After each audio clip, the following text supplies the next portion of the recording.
दोस्तों, जय हिंद, जय भारत, नमस्कार और रुद्रनॉमिक्स के आज के संपादकीय में आप लोगों का स्वागत है। तो आज दोस्तों तारीख है 18 फरवरी और दो जो हिंदू के मेन लीड एडिटोरियल्स हैं, एक तो डिसऑर्डर वर्ल्ड डिसऑर्डर को लेकर है और एक भारत के एविएशन सेक्टर को लेकर है। तो इन दोनों को डिस्कस करेंगे। चलिए बढ़ते हैं आगे। बट इससे पहले एक बार पूज्य महान संत रामकृष्ण परमहंस जी जो हैं उनकी जयंती पर उन्हें आज शत शत नमन। 18 फरवरी का जो दिन है, चलिए तो ये आप जानते होंगे कि स्वामी जो विवेकानंद जी हैं उनके जो गुरु रहे, है ना, रामकृष्ण परमहंस जी। रामकृष्ण जो मिशन है वो भी जो है इन्हीं के द्वारा चला गया था। चलिए तो शुरुआत करते हैं। आज के पहला जो हमारा एडिटोरियल है, the new world disorder from rules to might. तो लिखा गया है honourable member of parliament and जो एक्सटर्नल अफेयर्स के कमेटी के चेयरमैन भी हैं, शशि थरूर के द्वारा। देखते हैं क्या कह रहे हैं इसमें ऑथर। देखिए ये वाला जो आर्टिकल है ये आप अपने जो जनरल स्टडीज में इंटरनेशनल रिलेशंस वाला पूरा का पूरा टॉपिक है उसके साथ रिलेट कर सकते हैं यूपीएससी मेंस के लिए। और शुरुआत करते हैं। तो दोस्तों ऑथर कहते हैं कि देखिए आज की डेट में जो सेकेंड वर्ल्ड वॉर जब दुनिया ने देखा, दूसरा द्वितीय विश्व युद्ध जो था, जो 1939 1939 से लेके 1945 तक चला, इसके बाद का जो वर्ल्ड ऑर्डर सेट हुआ था, जिसका जन्म सैन फ्रांसिस्को में 1945 के साल में हुआ था, वो बिल्ड किया गया था। ऑथर कहते हैं कि एक कन्विक्शन, एक बिलीफ के ऊपर के कानून के द्वारा पावर को, शक्ति को जो है थामा जा सकता है, रिस्ट्रेन किया जा सकता है। और संस्थान जो हैं, इंस्टीट्यूशंस जो हैं, वो डिसिप्लिन कर सकते हैं स्टेट्स को।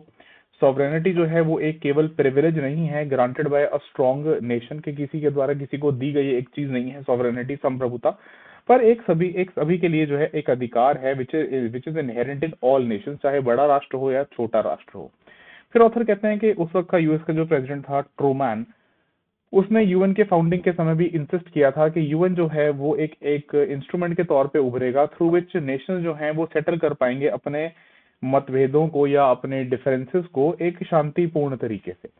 और फिर ऑथर कहते हैं कि उसी ट्रूमैन के वर्ड्स जो थे 26 जून 1945 में, ये दे माइट साउंड स्टार्टलिंग के जो है आपको ऐसा लग सकते हैं कि ये क्या ही बोला था, और उसके सक्सेसर्स को जो आज की डेट में हम सक्सेसर्स देखते हैं। तो क्या कहा ट्रूमैन ने कि we all have to recognise कि no matter how great our strength, कि कितनी भी हम जो है शक्तिशाली क्यों ना हो, लेकिन उसने डिक्लेम किया कि हमें जो है डिनाई करना चाहिए अपने आप को एक लाइसेंस कि हम जैसा चाहें वैसा कर सके, कि हमारा जैसा मन करेगा वैसा हम करेंगे। जैसे आज का जो राष्ट्रपति है अमेरिका का, डोनाल्ड ट्रंप, वो इस चीज में बिलीव करता है और इस चीज को दर्शाता है कि उसका जैसा मन करेगा हम तो भाई वैसा करेंगे। फिर ट्रूमैन ने क्या कहा आगे कि कोई भी राष्ट्र जो है ना, नो वन नेशन कैन और शुड एक्सपेक्ट कि कोई भी स्पेशल प्रिविलेज जो है विच हार्म्स एनी अदर नेशन, ऐसी कोई स्पेशल प्रिविलेज उसके पास नहीं है, अनलेस वो कहता है कि we are all willing to pay the price, कि सभी लोग जो है नहीं तो फिर उसका जो है खामियाजा या उसका जो भुगतान है वो करने के लिए तैयार रहे। तो no organisation for world peace can accomplish its purpose and what a reasonable price it is, कि इससे बेहतर है कि आप जो है यूएन जो जिसका गठन किया जा रहा है, इसके थ्रू जो है अपने जो भी आपके आपस के डिफरेंसेस हैं उनको जो है शांतिपूर्ण तरीके से निपटा लें। फिर कहते हैं ऑथर कहते हैं कि अभी जो हाल का एटमोसफेयर है, जो आज मौजूदा हालात हैं, कि लैंग्वेज जो है इंटरनेशनल लॉ के अंदर वो इंक्रीजिंगली जो है it sounds like a polite fiction, के एक फिक्शन जो है एक काल्पनिक रूप से जो है सिर्फ पोलाइटनेस उसमें रह गई है, नहीं तो वो बिल्कुल हार्ड हो चुकी है। तो एनालिस्ट ऑफन परसीव करते हैं कि अमेरिका का आज का राष्ट्रपति डोनाल्ड ट्रंप जो है उसकी फॉरेन पॉलिसी, जो उसका फॉरेन पॉलिसी पोस्चर है, वो ट्रीट करता है इंटरनेशनल रूल्स को कुछ इस प्रकार से, जैसे ऑथर कोट करते हैं इटली में जिस प्रकार से कैब ड्राइवर जो हैं वो रेड लाइट को जब उनका उनके अनुसार जब उनको लगता है कि हाँ रुकना चाहिए या रुकने का उनका इच्छा होती है, उनको सूट करता है तो वो रुकते हैं, नहीं तो वो उसको ब्रेक कर देते हैं। तो कहते हैं कि useful when they serve your interest, जब उनके खुद के हितों को सर्व करे, और डिस्पेंसिबल यानी कि नहीं अब इसको नहीं मानेंगे, जब हमारे इंटरेस्ट जब ये फुलफिल नहीं कर रहा तो हम इसको तोड़ देंगे। ठीक है, वही चीज जो है डोनाल्ड ट्रंप कर रहा है। फिर कहते हैं कि इट इज नॉट कि भाई अमेरिका ने, ऐसा नहीं कि अमेरिका ने ही यूनिलैटरलिज्म इन्वेंट किया हो। दोस्तों यूनिलैटरलिज्म का मतलब होता है इंटरनेशनल रिलेशंस की लैंग्वेज में या इंटरनेशनल आईआर की पार्लेंस में, पार्लेंस का मतलब ये होता है टर्मिनोलॉजी की, जिस प्रकार से शब्दावली चलती है कि उस शब्दावली में आईआर में हम कहते हैं यूनिलैटरल मतलब एक तरफा जो आप कोई भी जो है कार्य करते चले जा रहे हैं, बाकियों को जो आपने बिल्कुल सिरे से खारिज कर दिया, उसमें उनका कोई सलाह मशवरा नहीं लिया बाकी नेशंस का। तो कहते हैं ग्रेट पावर जो है they have always been prone to exceptionalism मतलब वो हमेशा से जो है इस प्रकार के बिहेवियर, दोहरे मापदंड, डबल स्टैंडर्ड्स और रूल्स को उतना ज्यादा एक आप कह सकते हो कि बस टूटा नहीं वो कानून बस कहने को, पर आपने इतना ज्यादा उसको जो है तोड़ मरोड़ दिया या इतना मैनिपुलेट कर दिया आपने, है ना, जस्ट शॉर्ट ऑफ ब्रेकिंग है। ठीक है, तो कहते हैं बट ओपन एम्ब्रेस, खुले तौर पे जिस हिसाब से अब दिखता है कि माइट इज राइट, कि जो शक्तिशाली है वही जो कह रहा है वो सही है, बाकी सब जो है वो बिल्कुल गलत है। तो वो सेंसिबली कहते हैं ऑथर के यहाँ पे ये जो ओपन एम्ब्रेस है माइट इज राइट का, माइट इज राइट सेंसिबिलिटी, ये मार्क करता है एक शिफ्ट। कैसी शिफ्ट? ये कहते हैं दोहरे मापदंडों से, हिपोक्रेसी से इनडिफरेंस की तरफ। इनडिफरेंस का मतलब है कि हमें फर्क नहीं पड़ता वेनेजुएला के राष्ट्रपति को चाहे उठाकर ले आए इंटरनेशनल रूल्स की, इंटरनेशनल नॉर्म की धज्जियां उड़ाते हुए, एक इंडिपेंडेंट सॉवरेन नेशन की सॉवरेनिटी को जो है वो ताक पे रख के वेनेजुएला की, है ना। तो कहते हैं which does not give a damn about norms, के इसको कोई फर्क नहीं पड़ता आज के इस ऑर्डर को। फिर कहते हैं when a major power signals that sovereignty is negotiable others do take note, मतलब जैसे अमेरिका की बात की गई है कि हालांकि एक डिक्लाइनिंग पावर है बट अभी भी एक पावर तो है ही है, ग्रेट एक मेजर पावर है। तो अमेरिका जैसे राष्ट्र जब कहते हैं ऐसा करते हैं कि सॉवरेनिटी जो है वो नेगोशिएट की जा सकती है, तो बाकियों को भी जो है इससे संकेत जाते हैं। तो कहते हैं जैसे वॉशिंगटन अगर जो है डिसरिगार्ड कर सकता है वेनेजुएला की सॉवरेनिटी को विद मिनिमल कॉन्सिक्वेंस, के किसी ने, यूएन ने, किसी और देश ने जो है इसकी सच कोई निंदा नहीं की, इसके खिलाफ कोई बात नहीं करी, ना सैंक्शन किया गया, कि यही किसी और ने अगर किया होता तो उसको सैंक्शन कर देते। तो कहते हैं कि ऑथर कहते हैं कि फिर जो है चीन को, रूस को या भारत को जो है फिर ऐसे ही संकेत मिलेंगे कि आप भी ये कर सकते हैं, और आपको जो है कौन रोकेगा, what stops these countries from doing so. China का ये कहते हैं in the context of Taiwan, Moscow का यानी रशिया का ये कहते हैं in the context of Ukraine, और भारत के कंटेक्स्ट में जो हमारे और पड़ोसी छोटे देश हैं उनके रिस्पेक्ट में कहते हैं। तो कहते हैं सवाल ये नहीं है, the question ceases to be whether international law prohibits aggression, के जो अंतरराष्ट्रीय लॉ है, अंतरराष्ट्रीय कानून है, वो इसको, इस पे रोक लगाता है, वो सवाल नहीं है। ये अब सवाल खत्म हो चुका है। सवाल ये है कि whether the target is powerful enough to raise the cost of it, कि जैसे मान लीजिए अगर वेनेजुएला जो है वो भी एक न्यूक्लियर पावर होता, तो क्या डोनाल्ड ट्रंप जैसा व्यक्ति जो है ऐसा दुस्साहस करने की जरूरत करता, है ना। फिर कहते हैं कि दशकों के लिए जो फियर था, एक जो भय था कि तीसरा विश्व युद्ध ना छिड़ जाए, वो एक स्टेबलाइजर के तौर पे काम करा।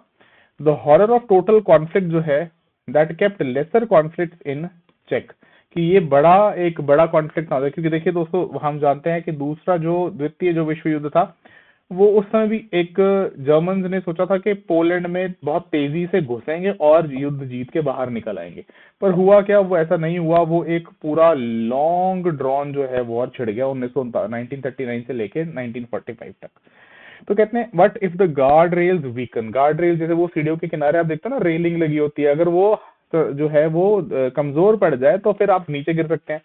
तो कहते हैं इफ द गार्ड रेल्स जो है अगर ये कमजोर पड़ जाए, दुनिया जो है वो रिस्क में आ जाती है, नॉट वन ग्रेट कन्फ्लैग्रेशन लेकिन proliferation of smaller grinding Wars, कैसा नहीं कि एक बहुत बड़ा कोई ग्रेटर कॉन्फ्लैग्रेशन छिड़ जाएगा, बहुत बड़ा युद्ध छिड़ जाएगा, लेकिन प्रोलिफरेशन मतलब बढ़ावा हो जाएगा, बढ़ जाएंगी बहुत सारे छोटे छोटे grinding wars, each too limited to trigger global alarm, के ऐसा नहीं होगा कि ग्लोबल अलार्म जो है वो ट्रिगर हो जाए कि युद्ध इतने लंबे, इतने व्यापक स्तर पे छिड़ गया, फिर भी yet capable, collectively capable of eroding the foundations of peace, के जो ये शांति स्थापित हो रखी थी दुनिया में, इसको जो है खत्म करने के लिए वो काफी होगा। फिर कहते हैं ऑथर के अनरावलिंग ऑफ मल्टीलैटरलिज्म, जैसे जो ये इरोजन हुआ है ये किससे और ज्यादा बढ़ा है, is compounded by the retreat from multilateralism, कि जिस प्रकार से देश जो है वो मल्टीलैटरलिज्म से पीछे हटकर चले गए हैं, जिसमें अगेन यही जो यूएस का आज का राष्ट्रपति डोनाल्ड ट्रंप और उसके एडमिनिस्ट्रेशन के दौरान अमेरिका ने जो है डजन्स ऑफ इंटरनेशनल ऑर्गेनाइजेशंस और अग्रीमेंट से जो है अपने आप को बाहर निकाल लिया। ये क्या दिखाता है, एक डीपर स्केप्टिसिज्म, यानी कि आप कह सकते हो एक संदेह, एक शंका about the very idea of shared governance, जैसे शेयर्ड गवर्नेंस किसके थ्रू, वर्ल्ड ट्रेड ऑर्गेनाइजेशन की जैसे हम बात करते हैं, या वर्ल्ड हेल्थ ऑर्गेनाइजेशन की बात करते हैं एटसेट्रा, है ना। तो जैसे यूएस ने इनसे विड्रॉ कर लिया अपने आप को, मतलब यूएस का भरोसा ही नहीं है कि शेयर्ड गवर्नेंस जो है वो उस आइडिया से अपने आप को हटा चुका है। तो कहते हैं 21वीं सदी में जो सबसे अर्जेंट चैलेंज है वो ये है कि no nation can solve it alone. ये एक बहुत बड़ी चुनौती है कि अकेले नहीं है किसी के बस की बात। तो कोफी अन्नान एक जो है पॉलिटिकल स्कॉलर थिंकर हुए, उनको कोट करते हैं ऑथर और कहते हैं कि जो आज की प्रॉब्लम्स है ना वो व्यापक है इतनी ज्यादा कि they are problems without passports. मतलब ऐसा नहीं है कि किसी एक कंट्री या किसी एक नेशन की बाउंड्रीज तक ही वो स्थित है, वो क्या करती हैं, वो उसके बियॉन्ड जाके सबको अफेक्ट करती हैं। कहते हैं जैसे कोविड-19 पैंडेमिक का एक एग्जांपल देते हैं कि पास प्रॉब्लम्स विदाउट पासपोर्ट्स, ठीक है। और कहते हैं कि ये जो प्रॉब्लम्स है ना, इनको फर्क नहीं पड़ता बॉर्डर से, they are indifferent to borders, और ये इम्यून है यूनिलैटरल सॉल्यूशंस के। कि डोनाल्ड ट्रंप ने उठ के कुछ बोल दिया, हाँ हाँ हाँ ऐसे इसका जो है हम समस्या का समाधान करेंगे, तो यूनिलैटरल सॉल्यूशन एक तरफा नहीं हो सकते ऐसे। तो कहते हैं जब मोस्ट पावरफुल स्टेट जो है वो स्टेप बैक करता है कलेक्टिव एक्शन से। कलेक्टिव एक्शन जैसे ये WTO, WHO, यानी कि जो ये शेयर्ड गवर्नेंस का पूरा आइडिया था, है ना, ऐसे संस्थानों से, यूएन से, यूएन के ऑर्गेनाइजेशन से।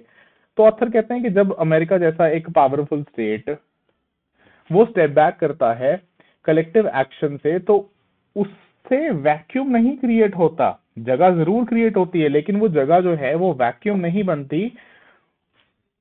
बाकी लोग जो हैं उसमें स्टेप इन करते हैं, अदर्स जो हैं वो उसमें आ जाते हैं उस वैक्यूम को भरने के लिए, जहां पे वो रेफर करते हैं फिर चीन को।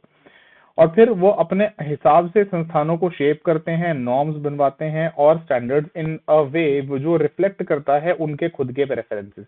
यानी कि आप ये समझ लीजिए कि दुनिया जो है, वर्ल्ड जो है, इस स्थिति में जो है वो चाइना के द्वारा लेड इंस्टीट्यूशंस, चाइना के द्वारा सेट किए जाने वाले नॉर्म्स, उनकी तरफ शिफ्ट हो जाएगा। तो ऑथर कहते हैं result is simply not a shift in influence but a fragmentation of global governance itself. कि ग्लोबल गवर्नेंस जो है वो क्या होती है, वो अलग अलग टुकड़ों में बंट जाती है। जैसे एक तरफ हो जाएगा यूएस अलग थलग पड़ा हुआ, और एक तरफ चीन, चीन के साथ और जुड़ते हुए देश, ठीक है। तो वर्ल्ड कहते हैं इसलिए इज नाउ प्रोफाउंडली फ्लूइड। ये कहना मुश्किल है कि कौन कहाँ स्टैंड करता है इस जियोपॉलिटिकल अरीना के अंदर। तो कहते हैं परहैप्स शायद आज का जो सबसे बड़ा ऑब्स्टेकल है that lies in the paradox of power. कि पावर के साथ ही एक पैराडॉक्स, पैराडॉक्स का मतलब दोस्तों ये होता है कि एक डिलेमा, इस तरीके की एक ऐसी स्थिति जहां पे जो है आप चाह कुछ रहे हैं लेकिन आप कर जो है वो कुछ रहे हैं, है ना।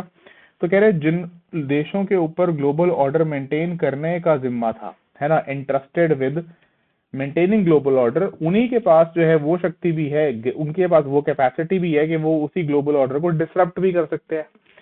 तो मतलब क्या हुआ कि वर्ल्ड ऑर्डर जो है वो उनके ऊपर ही ये जिम्मेदारी थी, उनके ऊपर ही ये जिम्मा था कि वर्ल्ड ऑर्डर रेस्ट कर रहा था उनकी विलिंगनेस के ऊपर, not to do so. Not to do so का मतलब कि वो जो है डिसरप्ट उसको ना करें, मेंटेन करके रखें ग्लोबल ऑर्डर को, वर्ल्ड ऑर्डर को।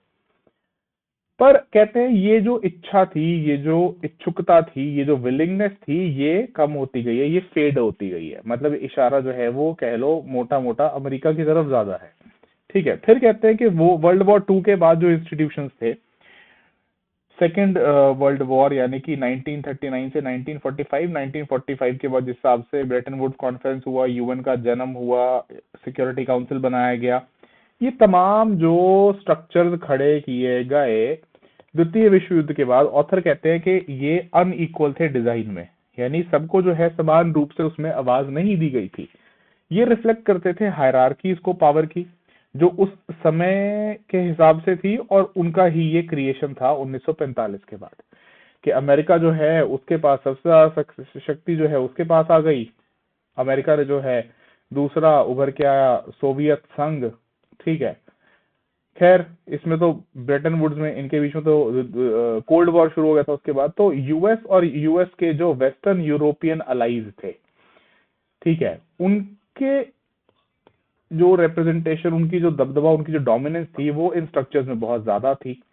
तो कहते हैं अथॉरिटी वाज कॉन्सेंट्रेटेड, अथॉरिटी जो है वो कॉन्सेंट्रेट हो गई इन कुछ हाथों के अंदर, वाइल रिस्पॉन्सिबिलिटी, जो जिम्मेदारी सौंपी गई वो सभी के लिए, सभी के सिर पे सौंप दी गई, एवरीबडी, ऑल, ठीक है।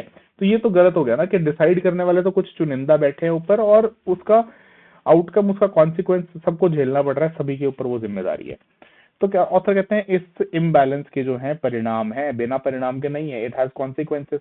जब पावरफुल स्टेट्स जो हैं वो एक्ट करती हैं बोथ एज गार्डियंस, गार्डियंस मतलब बचाव बचाव करने वाले, रक्षा करने वाले, जिनके हाथों में जिम्मेदारी दी गई हो, both as guardians and exceptions to the rules. कि मतलब देखो, इन रूल्स को संभाल के रखने की, इन रूल्स को फॉलो करने करवाने की वो सारी जिम्मेदारी इन पावरफुल स्टेट्स के हाथ में थी, और साथ साथ ये अपने लिए एक्सेप्शंस भी क्रिएट कर रहे थे। मतलब ये खुद उस रूल को फॉलो ना करके बाकी सबको बोल रहे थे कि आप फॉलो करो। तो फिर कहते हैं कि जो सिस्टम की पूरी लेजिटिमेसी है ना, उस पे सवालिया निशान खड़े होने शुरू हो जाते हैं और वो खत्म होने लगती है, वो सफर करने लग जाती है जो सिस्टम, पूरा सिस्टम की एक लेजिटिमेसी, यानी कि उसकी जो क्रेडिबिलिटी है। ठीक है।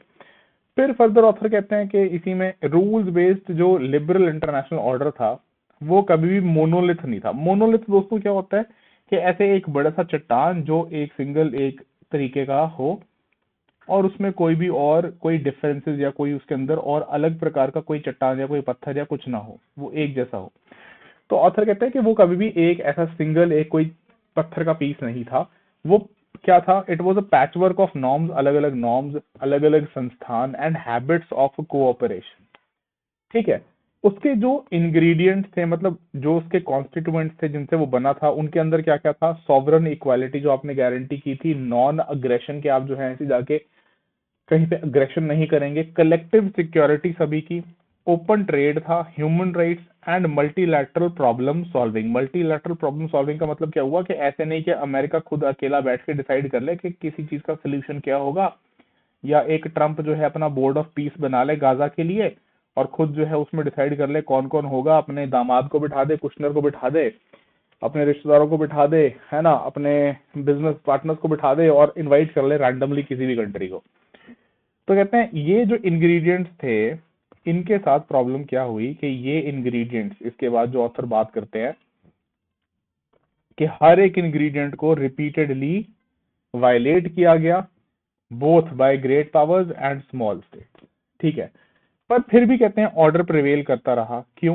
क्योंकि बिलीव था एक कि ऑल्टरनेट, अगर ये ऑर्डर कोलैप्स कर गया तो जो इसका ऑल्टरनेट निकल के आएगा वो इससे भी बदतर होगा। आज कहते हैं ये बिलीफ जो है वो भी डगमगाता हुआ दिखाई दे रहा है कि ये जो ऑल्टरनेट होगा ये बदतर होगा। अब इस बिलीफ से भरोसा, या इस बिलीफ से कह लो, ये बिलीफ अपने आप में खत्म होता दिख रहा है। मतलब अब लोग जो हैं या देश जो है वो चाह रहे हैं कि ठीक है, अब जो ग्लोबल ऑर्डर जैसा था अब उसके ऑल्टरनेट की तरफ जाने का टाइम आ चुका है। तो कहते हैं कि sovereignty is breached with increasing brazenness. Non aggression जो है वो ऑनर ज्यादा किया जाता है ब्रीच करके, कि ज्यादा एग्रेशन, एक दूसरे के ऊपर हमले या सब कुछ। कलेक्टिव सिक्योरिटी जो है वो वीटोस के द्वारा पैरालाइज की जाती है। सैंक्शंस किसी के खिलाफ, मतलब अब मर्जी है तो लगा दी, किसी और के ऊपर लगाने की बात आई तो वहां पे जो है आपने क्या कर दिया, वहां पे आपने वीटो कर दिया। अमेरिका के ऊपर तो कोई सैंक्शंस भी नहीं लगे, वेनेजुएला के राष्ट्रपति को वो उठा के वहां से ले आए। किडनैपिंग ही हुई है एक तरीके से इंटरनेशनली। तो कहते हैं ह्यूमन राइट्स जो हैं they are dismissed as ideological, और मल्टीलैटरल इंस्टीट्यूशन जो हैं they are starved of legitimacy and resources. के संसाधन नहीं है और कोई लेजिटिमेसी भी नहीं है। तो फिर ऑथर कहते हैं अच्छा चलो ठीक है, ये सब कुछ तो हो गया।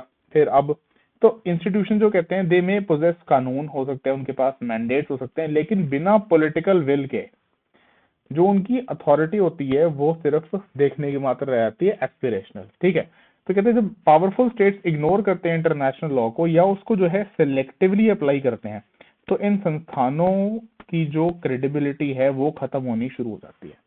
तो कहते हैं पीस केवल आप जो है शांति सिर्फ आप रूल्स से स्थापित नहीं कर सकते, गुड फेथ भी साथ में चाहिए। और ये जो है इंक्रीजिंगली कम होता जा रहा है सप्लाई में, कि गुड फेथ जो है वो नहीं है, मिसट्रस्ट जो है देशों में आपस में वो ज्यादा हो गया। ठीक है। फिर कंक्लूजन की तरफ बढ़ते हैं। ऑथर कहते हैं आज के जो खतरे हैं, द डेंजर टुडे, कहते हैं देखो फिर भी जो है yet order is not dead. Still अभी भी ऑर्डर जो है वो पूरी तरह से मरा नहीं है। कहते हैं इंटरनेशनल कोर्ट अभी भी जो है डिस्प्यूट्स के ऊपर फैसले देते हैं, पीस कीपर्स अभी भी डिप्लॉय होते हैं, ट्रेड जो है अभी भी चल रहा है on predictable rules. Middle powers Europe से लेकर, भारत से लेकर, साउथ अफ्रीका से लेकर, कनाडा और ब्राजील से लेकर अभी भी मल्टीलैटरलिज्म में इन्वेस्ट कर रहे हैं, क्योंकि ये जानते हैं कि बिना इसके जो है रूथलेस सेल्फ इंटरेस्टेड हेजमन्स जो हैं वो उभर के आ जाएंगे और उनके दबदबा जो है उनका बढ़ने की चांस हो जाएगी। ठीक है, तो मतलब अभी भी प्रिवेल कर रहा है ये ऑर्डर इसी वजह से। तो कहते हैं कि अगर हम डैग हैमरशील्ड जो एक फेमस कह लीजिए यूएन के ये मेंबर, यूएन के एक रिप्रेजेंटेटिव थे, और इनका असैसिनेशन कहते हैं कि हुआ था, प्लेन इनका जो ये ट्रैवल कर रहा था उसमें ये वो ब्लास्ट हो गया था, उसका एक्सीडेंट हुआ था। तो कहते हैं कि उन्होंने एक फेमस जो है डिक्टम, डिक्टम का मतलब होता है दोस्तों एक तरीके से जो उन्होंने एक बात जो है कही, जो एक रेफरेंस पॉइंट बन गई कि यूएन जो है it was not created to take mankind to heaven, के इंसान को जो है स्वर्ग तक ले जाने के लिए नहीं बना था, but to save humanity from hell, कि नरक से बचाने के लिए जो है वो बनाया गया था। तो ऑथर कहते हैं कि sometime the best world order can do is के प्रिवेंट करे चीजों को फ्रॉम गेटिंग वर्स, कि जहां है वहीं रोक के रखे। अगर मान लीजिए ये यहाँ तक गिरती गिरती यहाँ आ चुकी हैं, तो अब इससे नीचे इसको ना गिरने दे, यहीं पे उसको जो है रोक के रखे। तो कहते हैं सवाल ये नहीं है, question is not whether the old order order survives intact, कि जैसा पिछला ऑर्डर था वो वैसा रहेगा कि नहीं, ये सवाल नहीं है। सवाल अब ये हो चुका है कि उसको रिप्लेस कौन सा ऑर्डर करेगा, ये जो है आज का हमारा रेलेवेंट सवाल है। तो कहते हैं रिप्लेस क्या करेगा, एक China centric architecture, sino centric architecture, China centric, a world of competing blocks, a patchwork of issue based coalitions, या फिर a return to unmediated anarchy, कि हम किस तरफ बढ़ेंगे आगे। तो फिर कहते हैं कि देखो इसीलिए जो है अभी हम एक ऐसे इंटररेग्नम में है। इंटररेग्नम क्या होता है दोस्तों, एक तरीके का ट्रांजिशन वाला फेज, जहां पे ओल्ड वर्ल्ड जो है वो फेड कर रहा है, नया वाला अभी जो है वो पूर्ण रूप से बना नहीं है, मतलब वो अभी अनफॉर्म्ड है। तो डेंजर ये नहीं है कि पिछला सिस्टम कोलैप्स जो है वो एक रात में कर जाएगा, और डेंजर ये है कि जैसे जैसे वो डिके कर रहा है वो एक वैक्यूम खड़ा कर रहा है, और वो वैक्यूम डेफिनेटली जो है वो खाली तो रहेगा नहीं, वो भरा जाएगा। बाय किससे भरा जा रहा है, वो अपॉर्चुनिज्म के द्वारा और कोवर्जन के द्वारा। ठीक है, इससे वो भरा जा रहा है। तो कह रहे हैं कि प्रॉमिस ऑफ जो ये 1945 का जो प्रॉमिस था, जब ये यूएन वाला पूरा आर्किटेक्चर क्रिएट हुआ था, वो इस पे वो प्रॉमिस, वो वादा क्या था कि कानून से जो है आप पावर को नियंत्रित करके रख सकते हैं, टेम करके रख सकते हैं। ठीक है, लेकिन आज का जो कहते हैं कि जो गिरावट है, जो पेरिल है आज का, वो क्या है कि पावर में वंस अगेन टेम लॉ, के कानून को जो है शक्ति अपने हिसाब से तोड़ मरोड़ या नचा सकती है। तो कहते हैं जो अब ये जनरेशन है, इसके लिए टास्क ये नहीं है कि पास्ट जो ऑर्डर था उसको रीसेलेक्ट करे, उसको दोबारा खड़ा करे, बट इसके लिए टास्क ये है कि ये फ्यूचर ऑर्डर को प्रिवेंट करे गिरने से इनटू सच अ वर्ल्ड जहां पे only real rule is that there is no rule at all. कि एक जो सही मायनों में रूल होगा वो यही रूल है कि देयर इज नो रूल। ये देखो ना आप, यूएस का जो आज का बर्ताव है वो ये दिखाता है हमें, किसी के ऊपर उठे सैंक्शन लगा दिए, आज 5%, कल 50%, परसों 500%, है ना। तो वो सारा कुछ जो है दिखाता है कि there is no rule at all. तो that is how the author concludes. चलिए बढ़ते हैं आगे दूसरे अपने आर्टिकल पे। ये दोस्तों अब आपको याद होगा, ये पहली बात तो आपका जो आर्टिकल है इसको आप रिलेट कर सकते हैं जनरल स्टडीज वाले, आपके जो पब्लिक पॉलिसीज हैं, रेगुलेटर्स हैं, रेगुलेटर्स के जो रोल्स एंड रिस्पॉन्सिबिलिटीज हैं। ठीक है, क्योंकि यहाँ पे जो रेगुलेटर है directorate general of civil aviation, DGCA, ठीक है, उसका जो है एक पूरा रोल और उसकी रिस्पॉन्सिबिलिटीज के बारे में काफी डिटेल में बात की गई है।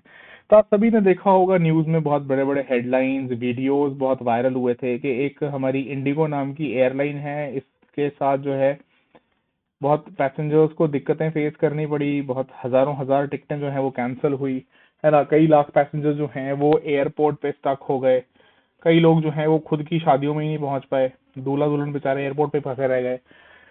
तो ये पूरा जो है क्या एविएशन सेक्टर जो है किस प्रकार से इसको और बेटर किया जा सकता है, ये आर्टिकल उस बारे में बात करता है। तो ये लिखा गया है प्रेरणा रखेगा द्वारा, जो कि एक anti trust and competition economist है। Anti trust and competition economics का मतलब क्या होता है दोस्तों, सिंपल भाषा में, कि कंपटीशन जो है वो फेयर रहे, अनफेयर ना हो, और सभी प्लेयर जो हैं वो ठीक प्रकार से फंक्शन करें, एंड कस्टमर जो है उसके इंटरेस्ट जो हैं वो हर्ट ना हो। ठीक है, उस प्रकार से आप समझ सकते हैं। तो ऑथर ओपनिंग क्या करते हैं, India's aviation sector need of data driven oversight. तो कहते हैं कि भारत की इंडिगो जो लार्जेस्ट एयरलाइन है, एक पूरा क्राइसिस फेस किया इसने दिसंबर के महीने में, और उसी वक्त जो है प्रेसिडेंट पुतिन जो है वो भी आए हुए थे। Leading to a surge in fares across the country. और ये एक ब्रॉडर इशू दिखाता है कि भारत में जो है जैसे जैसे वो आ गया, it is becoming the third largest aviation market, पर डेटा सिस्टम जो हैं उसको देख रेख के लिए जो चाहिए वो अभी हमारे पास उतने दुरुस्त नहीं है। तो ये कह रहे हैं कि डेटा सिस्टम्स आपको जो है अपने और बेटर करने पड़ेंगे, इनको आपको और बिल्ड करना पड़ेगा। आप दुनिया की सबसे बड़ी तीसरी जो है एविएशन मार्केट बनने की तरफ बढ़ रहे हैं, बट आपके पास ये डेटा सिस्टम नहीं है। तो कहते हैं कि जो ये पूरा केस हुआ था इंडिगो वाला, फटाफट रेगुलेटर जो है उसमें बीच में कूदे कंज्यूमर्स के इंटरेस्ट को प्रोटेक्ट करने के लिए। मिनिस्ट्री ऑफ सिविल एविएशन ने टेम्परेरी जो है प्राइस के ऊपर जो है लिमिट्स लगा दी कि इससे ऊपर प्राइस नहीं लेके जाएंगे। डीजीसी जो directorate general of civil aviation है उसको जो है पीछे से जो है आप कह सकते हैं कि प्रॉम्प्ट किया गया कंपटीशन कमीशन ऑफ इंडिया यानी कि सीसीआई के द्वारा, जो ये देखता है कि ट्रेड जो हो रहा है या जो बिजनेस हो रहा है वो जो है फेयर हो, इसमें कुछ भी जो है वो अनफेयर ना हो।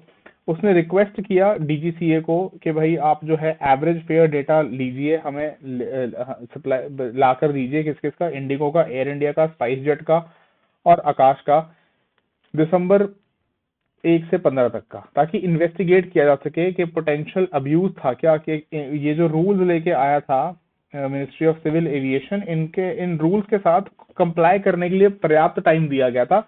उसके बाद भी इंडिगो ने जो है वो कंप्लाई नहीं किया। तो क्या इंडिगो जो है वो अपनी मार्केट में जो उसकी डोमिनेंट पोजीशन है, इंडिगो जानता है कि सबसे बड़ा जो डोमेस्टिक एयरलाइन एग्जिस्ट करता है वो यही है, डोमिनेंट मार्केट शेयर इसके पास है। तो रूल फॉलो नहीं करेंगे, कोई बात नहीं, हम मिनिस्ट्री को, directorate general of civil aviation को अपने हिसाब से बेंड कर लेंगे। तो वो जानने के लिए ठीक है।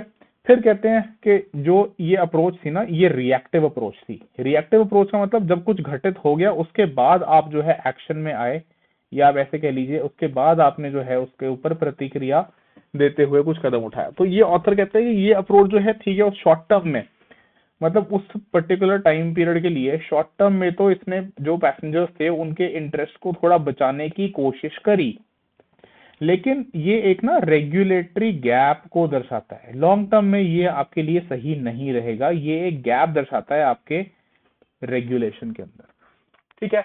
तो even with the requested data, regulators still may lack the visibility which is needed to act effectively, कि रेगुलेटर्स के पास वो अभी भी चीज जो है वो नहीं है। तो कहते हैं बिना एक कंसिस्टेंट एनालिटिकल फ्रेमवर्क के जिससे आप स्टडी कर पाए फेयर्स को ओवर द टाइम, कि किस प्रकार से जो है एयरलाइंस जो हैं वो किस प्रकार से अपनी टिकट्स को प्राइस कर रही हैं, बिना उसके ये जानना मुश्किल हो जाएगा, डिस्टिंग्विश करना, अंतर करना मुश्किल हो जाएगा कि ये एक लेजिटिमेट डिमांड ड्रिवन बढ़ावट है फेयर में, या एक कोई प्लेयर जो है वो अब्यूज कर रहा है अपनी मार्केट पावर को, अपनी डोमिनेंट पोजीशन को, ठीक है। चलिए, तो इसके बाद फिर ऑथर अगली बात क्या कहते हैं कि अमेरिका का एक ये एग्जांपल देते हैं और कहते हैं कि जिस प्रकार से अमेरिका क्रिएट करता है पूरे अपने डेटा के थ्रू डिजिटल ट्रेल, वैसे ही भारत को भी जरूरत है। तो कहते हैं यहाँ पे एक अपॉर्चुनिटी है कि अगर directorate general of civil aviation यानी डीजीसीए जो है वो अगर चाहे तो वो शिफ्ट कर सकता है, कि एक तो हुई कि क्राइसिस आ गया, कि क्राइसिस के समय में रिस्पॉन्स किया, और इससे आप बढ़ के जो है आप, मतलब यहाँ पे हम डीजीसीए की बात कर रहे हैं कि डीजीसीए जो है वो एक रेगुलर, एक स्टेडी जो है वो ओवरसाइट मेंटेन करे मार्केट में जितने भी एयरलाइंस है, क्योंकि आप तो काम ही आपका यही है ना। और ये कहते हैं ऑथर के सीख इसमें आप सकते हैं कि जिस प्रकार से एयरलाइन मार्केट मैच्योर हुई है अमेरिका के अंदर, स्पेसिफिकली कहते हैं US bureau of transportation statistics, US BTS, जो कलेक्ट करता है और छापता है एयरलाइन का डेटा के किस हिसाब से वो प्राइस वगैरह कर रहे हैं। तो कहते हैं ये जो अमेरिका का ब्यूरो ऑफ ट्रांसपोर्टेशन स्टैटिस्टिक्स है, आंकड़ों का जो ये स्टैटिस्टिक्स है ट्रांसपोर्ट आंकड़ों का, ये मेंटेन करता है जिसे अमेरिका में कहा जाता है एयरलाइन ओरिजिन एंड डेस्टिनेशन सर्वे, कि कहाँ से वो ओरिजिनेट कर रही है और कहाँ जो है उसका गंतव्य है, डेस्टिनेशन है। और मोर कॉमनली इसको कहा जाता है अमेरिका में DB1B, DB1B डेटा बेस। तो कहते हैं कि भारत में डीजीसीए जो है वो ऐसा कोई डेटा मेंटेन नहीं करता जैसा DB1B करता है, या जो ये बीटीएस करता है, ठीक है। ये पूरा इस प्रकार से डेटाबेस भारत में डीजीसीए मेंटेन ना करके, डीजीसीए उल्टा क्या करता है, डीजीसीए भारत में सिर्फ इतना करता है कि मेनली ये देखता है कि कितने पैसेंजर जो हैं वो ट्रैवल कर रहे हैं, उनका वॉल्यूम, और देखता है फ्रेट का ट्रैफिक कि जो कोई अगर मान लो कार्गो जा रहा है उसमें, ठीक है, और बस देखता है कि इतनी बात। जबकि DB1 भी जो है, जो अमेरिका वाला है, वहां पे ये देखा जाता है, वो पब्लिश करता है टिकट लेवल का डेटा।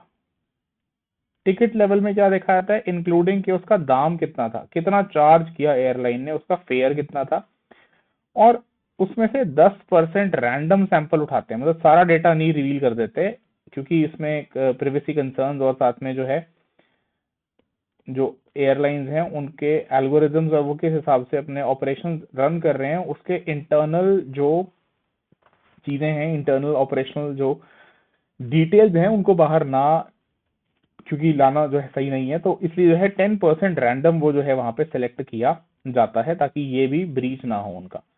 ठीक है, कि 10% random sample of all domestic tickets sold each quarter since 1995। तो कहते हैं ये सिर्फ एक एकेडमिक एक्सरसाइज नहीं है कि डेटा इकट्ठा करना है, पर इससे जो है फायदा पहुंचता है क्या, कि इससे एक तो ये पता चलता है आपके पास डेटा होता है, एक्चुअल प्राइस जो कस्टमर ने पे की है, उसके आइटिनरी डिटेल्स क्या थे, कि कहाँ से वो उड़ा, कहाँ तक वो गया, और किस रास्ते से गया, किस कौन सा रूट था, कैरियर की इंफॉर्मेशन के कौन सी एयरलाइन से गया। तो BTS जो है वो क्रिएट कर लेता है एक यूजेबल डिजिटल ट्रेल। ट्रेल क्या होता है दोस्तों, कि जिसमें आप बैक ट्रैक करके पीछे जाके देख सकते हो कि कहाँ पे कैसे चीजें हो रही थी। ठीक है, तो भारत के लिए कहते हैं कि ये एक 10% का सैम्पलिंग फ्रेमवर्क जो है, ये 10% वाला, ये जरूरी है अडॉप्ट करना। इससे क्या होगा, एक नया एरा, एक नया दौर शुरू कर सकते हो आप ट्रांसपेरेंसी का अपने सिविल एविएशन मार्केट में। एक्सपैंड कर सकते हो अपने DGCA के रोल को, जस्ट कि वो ट्रैक करे वॉल्यूम, इससे आगे बढ़ के वो मॉनिटर कर पाए मार्केट का बिहेवियर कैसा है। और कहते हैं जैसे वो एक स्पीड का कैमरा होता है ना हाईवे पे लगा हुआ, उसका ऑब्जेक्टिव सिर्फ ये नहीं होता कि चालान इशू करना है, कि जी 2000 का चालान आ गया। आपने सुना होगा ना कि आपने अगर जैसे मान लो 680 की स्पीड लिमिट थी, आप जो है 100 पे चला रहे थे, तो 2000 का चालान हो गया। चालान इशू करना मेन वो नहीं है, मेन लॉन्ग टर्म ऑब्जेक्टिव क्या है उसका, कि लंबे समय में कंप्लायंस इशू करना, कि लोग जो हैं वो फॉलो करें स्पीड लिमिट को, और मार्केट हाइजीन फॉलो करना। ठीक है, चलिए फिर क्या कहते हैं ऑथर के, इसीलिए देखो जो ये ट्रांसपेरेंसी है ना, ये एयरलाइंस को भी पुश करती है कि effect of transparency on pricing, के जिस हिसाब से दाम सेट होते हैं, ट्रांसपेरेंसी उस पे कैसे, उसमें कैसे एक्ट करती है। तो ऑथर कहते हैं कि ये पुश करती है एयरलाइंस को कि अपने आप को खुद भी रेगुलेट करें अपने प्राइसिंग एल्गोरिदम्स को, कि ऐसा ना हो कि एकदम से जो है प्राइसेस जो है वो शूट करके ऊपर चले जाएं, कि जो टिकट जो है वो 5000 की मिलनी चाहिए या 5000 तक जाती है, वो चली गई 30,000, 50,000, इतनी जो है आपने एल्गोरिदम ऐसे छोड़ रखी है। तो कहते हैं कि जब फेयर डेटा ओपन होगा जनता के लिए, रेगुलेटरी स्क्रूटनी के लिए, तो ये जो एयरलाइन ऑपरेटर्स हैं, कैरियर्स हैं, ये ज्यादा एथिकल गार्ड रेल्स बिल्ड करेंगे, ताकि इनके जो ये रेवेन्यू मैनेजमेंट सिस्टम्स हैं, ये प्रिवेंट करें अपॉर्चुनिस्टिक और एल्गोरिदम ड्रिवन स्पाइक्स को, जो ट्रिगर कर सकते हैं जनता में बैकलैश, एक तो legal challenges, and such as the ongoing PIL जो फाइल किया गया सुप्रीम कोर्ट के अंदर इंडिगो के खिलाफ, कि क्या इंडिगो ने जो है ये हाल किया, पैसेंजर्स के साथ मजाक बना दिया। तो कहते हैं अगर हम हिस्टोरिकल प्राइसिंग डेटा की अवेलेबिलिटी को देखें, तो उससे रिसर्च और पॉलिसी भी स्ट्रेंथन की जा सकती है। ठीक है, फॉर एग्जांपल कहते हैं कि यूएस के पास 30 साल से अधिक का जो है वो डेटा पब्लिकली अवेलेबल है DB1B डेटाबेस के थ्रू। तो एकेडमिक रिसर्चर्स ने इसको जो है यूज करके आइडेंटिफाई किया, कहते हैं साउथ वेस्ट इफेक्ट। अच्छा, ये साउथ वेस्ट इफेक्ट क्या है, ज्योग्राफी नहीं है। ठीक है, कहते हैं साउथ वेस्ट इफेक्ट क्या है, साउथ वेस्ट इफेक्ट ये है कि जब एक नया एयरलाइन ऑपरेटर जो है, नया एयरलाइन कैरियर एंटर किया, लो कॉस्ट जो है, जो कम प्राइस पे, मतलब बस कह लो कि बहुत ज्यादा प्रॉफिट्स नहीं कमाता, लो कॉस्ट चार्जेस रखता है अपने, तो पैसेंजर ट्रैफिक जो है उसमें एक स्पाइक, उसमें एक बढ़ोतरी देखने को मिली। ठीक है, तो कहते हैं एक सिमिलर ऐसा ही डेटा सेट जो है भारत में भी अलाउ करेगा रेगुलेटर्स को ऑब्जर्व करने के लिए कंपेटिटिव बिहेवियर, या फिर उसका मिसिंग होना, अलग अलग रूट्स के अक्रॉस, टाइम पीरियड्स के अक्रॉस, एंड मार्केट स्ट्रक्चर्स को भी। ठीक है, जैसे पहला कहते हैं first, comparing fares on different routes के अलग अलग, जैसे मान लो दिल्ली से बैंगलोर, या दिल्ली से मुंबई, है ना, या हैदराबाद से चेन्नई, ऐसे ऐसे करके अलग अलग रूट्स पे, कि क्या यहाँ पे कोई सिंगल एयरलाइन डोमिनेट तो नहीं कर रहा है, या सिंगल अगर यहाँ पे मान लो कंसिस्टेंटली हायर फेयर शो हो रहे हैं, है ना, तो उसके पीछे का कारण क्या है, क्या सिंगल एयरलाइन डोमिनेट कर रहा है, या अगर ऐसा नहीं है, किसी और दूसरे रूट पे जो है मल्टीपल एयरलाइंस डोमिनेट करती हैं या मल्टीपल एयरलाइंस काम कर रही हैं, तो वहां पे जो प्राइसिंग है वो कम रहती है। तो आप ये देख सकते हो कि मार्केट पावर कौन सा प्लेयर एक्सरसाइज कर रहा है क्या, या मार्केट पावर की वजह से ऐसा हो रहा है। दूसरा, आप ट्रैक कर सकते हो फेयर के अंदर चेंजेस, जब कोई कंपेटिटर एंटर करता है मार्केट में या एग्जिट करता है। जैसे एक वक्त पे किंगफिशर एयरलाइंस होता था, अब वो नहीं है, ठीक है। या एक टाइम तक हम देखते थे विस्तारा भी होता था, अब विस्तारा के नाम वाला जो है एयरलाइन नहीं है। तो कहते हैं a sharp rise in fair after a competitor exits, वो चला आता है।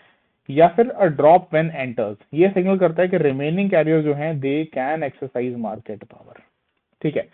फिर कहते हैं तीसरी चीज जो आपको फायदा होगा इस ऐसे डेटा सेट से, कि आप असेस कर सकते हो बिहेवियर ड्यूरिंग डिमांड स्पाइक्स, कि जब डिमांड, जैसे मान लो अब जैसे लेट्स सपोज दिवाली का टाइम होता है, ठीक है, या छुट्टियों का टाइम होता है, तो दिवाली के टाइम पे डिमांड बढ़ती है, एवरीबडी इज ट्रैवलिंग, सब लोग जो है घर जा रहे होते हैं। तो कहते हैं अगर एक एयरलाइन प्राइस बढ़ाता है more aggressively on routes where it has larger market share during holidays या पीक पीरियड, ये दिखाता है कि वो लेवरेज कर रहा है अपनी डोमिनेंस को। तो वहां पे आप जो है एक्टिवली स्टेप इन, या आप एक effective role as a regulator निभा सकते हो, ठीक है। चलिए फिर फर्दर क्या कहते हैं कि यूजुअल रेजिस्टेंस जो देखने को मिलती है, देखो यहाँ पे मतलब ये सारा डेटा शेयरिंग और ये सारे के बीच में मेनली यहाँ पे जो बात हो रही है वो ऑथर बता रहे हैं कि इसमें जनरली जो प्रॉब्लम फेस करने को मिलती है वो क्या है। तो कहते हैं इसमें डेटा शेयर करने में जो हेजिटेशन आती है डेटा ट्रांसपेरेंसी के अंदर, वो इन कंसर्न, या कह लो इन इस ये एक कंसर्न होता है एयरलाइन को कि हम डेटा तो दे दें लेकिन हमारी जो प्रोप्राइटरी इंफॉर्मेशन है, किस हिसाब से हम अपना बिजनेस ऑपरेशंस रन करते हैं, प्लान करते हैं, वो भी जो है बाहर चली जाएगी। तो मतलब इट के data sharing creates a technical load, fear of implicit coordination among competitors. मतलब जैसे ऐसे मान के चलो कि लेट्स सपोज लेट्स से कि अगर हम ऐसे मान के चलें कि इंडिगो का डेटा या एयर इंडिया का डेटा, ठीक है, जो टाटा के पास है, या और किसी एयरलाइन का डेटा, ये सारा डेटा अगर पब्लिक डोमेन में होगा तो इन सबको जो है एक्सेस मिल जाएगी। तो इन सबको क्या होगा कि इम्प्लिसिट कोऑर्डिनेशन अमंग कंपेटिटर्स, ठीक है। तो ऑथर कहते हैं कि इससे जो है ये डरते हैं कि हमारा डेटा सारा बाहर चला जाएगा, हम अपने ऑपरेशंस के हिसाब से प्लान करते हैं, रन करते हैं, वो सीक्रेट नहीं रहेगा जो हमारा एक सीक्रेट होता है, जो एल्गोरिथम्स भी उस हिसाब से हम डिजाइन करते हैं, ठीक है। तो ऑथर कहते हैं चलो समाधान क्या है, सोल्यूशन क्या है, भाई आप सारा का सारा डेटा मत दो, 100% डेटा जो है उसको पब्लिक ना किया जाए, रैंडमली सेलेक्ट किया जाए पूरे डेटाबेस में से 10% डेटा, और वो भी एक एक क्वार्टर पुराना डेटा है, दैट इज नॉट जो अभी कंटेम्प्रेरी लेटेस्ट डेटा है, वो थोड़ा पुराना डेटा है, वो पिछले क्वार्टर का डेटा है जो बीत चुका है और अब तो वहां कुछ होने वाला भी नहीं है, और वो भी रैंडम 10% है, रैंडमली उठाया है। तो उसमें आपके ये कंसर्न्स एड्रेस हो जाते हैं, ठीक है, कि ये दे माइट आर्ग्यू कि उनका जो रेवेन्यू मैनेजमेंट एल्गोज होते हैं they are their secret sauce, है ना, कि वो उनकी सीक्रेट होता है एंड शुड बी प्रोटेक्टेड। तो इसलिए ऑथर कहते हैं कि 10% का रैंडम सैंपल जो है वो प्रैक्टिकल मिडिल ग्राउंड है, और बाय डिजाइन ये सिर्फ एक फ्रैक्शन, मतलब बहुत कम डेटा कलेक्ट करता है। तो it will protect the how of the proprietary logic and code behind the algorithm while also monitoring the what, कि क्या हो रहा है उसके अंदर, the price at which tickets were sold in the marketplace। और given के limited size sample का ये डेटा देना जो है वो significant technical burden भी नहीं होगा अलग अलग एयरलाइन के ऊपर, ठीक है। चलिए फिर कंक्लूड करते हैं। ऑथर कहते हैं कि क्रिटिक्स हो सकता है इसके अंदर ये भी एक सवाल उठाएं कि ये जो ट्रांसपेरेंसी है this allows airlines to track each other's prices. तो वो कहते हैं ऑलरेडी भाई रियल टाइम डेटा स्क्रैपिंग का दौर है, ये सिंपली जो है ऑलरेडी एक स्टेटस को है कि डेटा हर एक वर्चुअली हर एक एयरलाइन को ऑलरेडी ये पता होता है कि कितना उसके कंपेटिटर्स जो हैं वो प्राइस चार्ज कर रहे हैं। तो ये 10% सैंपल क्वार्टरली डिले के साथ, मतलब अगर अभी हम मान लो we are right now into Q4 of financial year 25-26, तो अगर अभी हमारे पास Q2 या Q3 का डेटा आ भी जाता है तो उससे कोई फर्क नहीं पड़ने वाला, कोई फर्क नहीं पड़ रहा आपके ऑपरेशंस पे। तो regulators can reduce the chance of immediate fair alignment while also preserving data set usefulness for long term policy planning, के जो directorate general of civil aviation है और जो मिनिस्ट्री ऑफ सिविल एविएशन है ये प्लान कर सकते हैं कि किस हिसाब से जो है आगे पॉलिसीज और बेटर की जा सकती हैं। तो इसीलिए कहते हैं कि डीजीसीए जो है it must pivot from ad hoc fare caps, कि एडहॉक ऐसे टेम्परेरी अरेंजमेंट्स, एडहॉक ऐसे कुछ कुछ टाइम के लिए investigations, to a data first framework, कि ये डेटा ऐसा जैसे DB 1B अमेरिका का है, ऐसा एक डेटा सेट जो है आप मेंटेन करिए। And it is time to let the algorithms compete but also let the regulator and public keep score, कि वो भी जो है उतनी ही तवज्जो उनके अंदर उसकी उनकी भी बनी रहे। ऐसा नहीं कि सिर्फ सारा मजा और सारा दादागिरी जो है वो प्राइवेट नहीं, सॉरी, सारी जो वो है वो एयरलाइन ऑपरेटर जो है वो ही चला रहा है अपनी। ठीक है, तो that is how the author conclude. I think it's a fair point. इसमें से आप ये पॉइंट जो है अपने मेंस के लिए डेफिनेटली निकाल के लिख सकते हो, क्योंकि ये पूरा का पूरा मुद्दा ना कई बार उठ चुका है। ये पहले भी इंडिगो के साथ जो है ऐसा हुआ था, हमें देखने को मिलता है अक्सर जो है दाम बढ़ जाते हैं, बहुत ज्यादा चार्जेस जो हैं वो बढ़ जाते हैं। ठीक है, चलिए, that is all for today. And अगर आपने सब्सक्राइब किया है तो थैंक यू सो मच, अगर आपने नहीं किया है तो प्लीज सब्सक्राइब यूट्यूब चैनल रुद्रनॉमिक्स। आपको कुछ नहीं करना, जाके जो है सर्च करना है ऑलरेडी, अगर आप देख रहे हैं तो पता ही है आपको। और हम एडिटोरियल एनालिसिस संपादकीय कंडक्ट करते हैं, और भी जो है एक्सप्लेन्ड सीरीज में हम अलग अलग वीडियोस जो है पोस्ट करते हैं जो आपके यूपीएससी एग्जाम से रेलेवेंट होते हैं, करंट में जो चल रहे होते हैं। ठीक है, चलिए, बात करते हैं। Thank you so much. जय हिंद, जय Bharat, bye bye and take care.